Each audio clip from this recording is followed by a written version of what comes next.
ఇక హైకోర్టు ఆదేశాల మేరకు తెలంగాణ ప్రభుత్వం సుప్రీంకోర్టును ఆశ్రయించనుంది. హైడ్రా కమిషనర్గా ఉన్న రంగనాథ్ను ఆ పదవి నుంచి తప్పించాల్సిందిగా తెలంగాణ హైకోర్టు ఇచ్చిన ఆదేశాలు సవాల్ చేస్తూ తెలంగాణ ప్రభుత్వం సుప్రీంకోర్టును ఆశ్రయించబోతోంది. హైకోర్టు తీర్పుపై స్టే మంజూరు చేయాలని కోరుతూ రాష్ట్ర ప్రభుత్వం ప్రత్యేకమైన అనుమతి పిటిషన్ దాఖలు చేయనుంది. రంగనాథ్ను కమిషనర్ పదవి నుంచి తప్పించి ఆయన స్థానంలో ఐజీ స్థాయి అధికారిని నియమించాల్సిందిగా తెలంగాణ హైకోర్టు రాష్ట్ర ప్రభుత్వ ప్రధాన కార్యదర్శిని ఆదేశించగా ఈ నేపథ్యంలో హైకోర్టు ఉత్తర్వులను సవాల్ చేస్తూ రాష్ట్ర ప్రభుత్వం అత్యున్నత న్యాయస్థానాన్ని ఆశ్రయించనుంది. ఒకవేళ తెలంగాణ ప్రభుత్వం సుప్రీంకోర్టును ఆశ్రయిస్తే పిటిషన్ ఎల్లప్పుడూ విచారణకు స్వీకరిస్తుందనే అంశంపై ఆసక్తి నెలకొంది. విచారణ అనంతరం వచ్చే ఉత్తర్వులు హైడ్రా కమిషనర్ వ్యవహారంలో కీలకంగా మారబోతున్నాయి.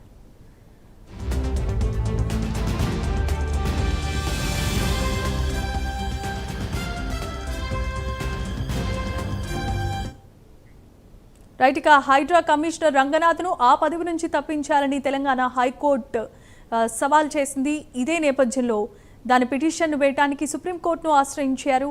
ఇదే అంశానికి సంబంధించి మరిన్ని అప్డేట్స్ ను మా కరెస్పాండెంట్ కుమార్ అందించడానికి సిద్ధంగా ఉన్నారు. Kumar, thank you Jemimah. అయితే తెలంగాణ హైకోర్టులోని హైడ్రా కమిషనర్ రంగనాథ్కి ఈ రోజు జరిగింది.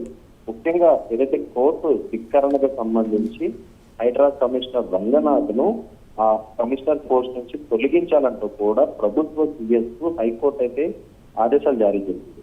ముఖ్యంగా గతంలో ఏదైతే కోర్టుకు హాజరవ్వాల్సినంత కేసులు ఏదైతే ఉన్నాయో సుమారు 60 వరకు కూడా కమిషనర్ రంగనాథ్ ఏదైతే కోర్టుకి వెళ్లకుండా కోర్టు అనే దానిపై హైకోర్టు ఆగ్రహం వ్యక్తం చేసింది. ఈ నేపథ్యంలో హైడ్రా కమిషనర్ ను ఏదైతే ఆ పోస్ట్ నుంచి తొలగించి వేరే వ్యక్తిని నియమించాలంటూ కూడా తెలంగాణ ప్రభుత్వం సీఎస్ అయితే ఆదేశాలు అయితే జారీ చేసింది. ఈ నేపథ్యంలోనే హైడ్రా కమిషనర్ గా కొనసాగుతున్న రంగనాథ్ను ఆ పదవి నుంచి తప్పించాలని తెలంగాణ హైకోర్టు ఇచ్చిన ఆదేశాలపై రాష్ట్ర ప్రభుత్వం సుప్రీంకోర్టును ఆశ్రయించేందుకు కూడా సిద్ధమైనట్లయితే తెలుస్తుంది.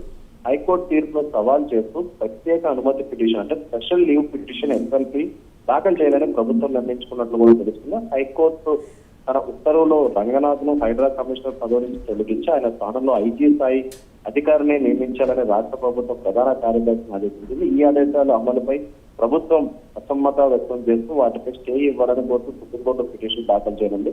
ప్రభుత్వం దాఖలు చేసే ఎస్ఎల్పీని సుప్రీంకోర్టు ఎప్పుడు విచారణకు స్వీకరిస్తుందనే అంశంపై అధికార వర్గాలు అలాగే న్యాయవర్గాలు ఆసక్తి నెలకొంది. అత్యవసరతను బట్టి ప్రభుత్వం దీనికి విచారణ కోరే అవకాశం కూడా ఉంది. సుప్రీంకోర్టు ముందుగా పిటిషన్ విచారణకు స్వీకరించాలా లేదా అనే అంశం కూడా పరిశీలిస్తుంది. అయితే అనంతరం హైకోర్టు ఉత్తర్వులపై తాత్కాలిక స్టే ఇవ్వాలా లేక హైకోర్టు ఆదేశాలు కొనసాగించాలనే విషయంపై కూడా నిర్ణయం తీసుకునే అవకాశం కూడా ఉంది.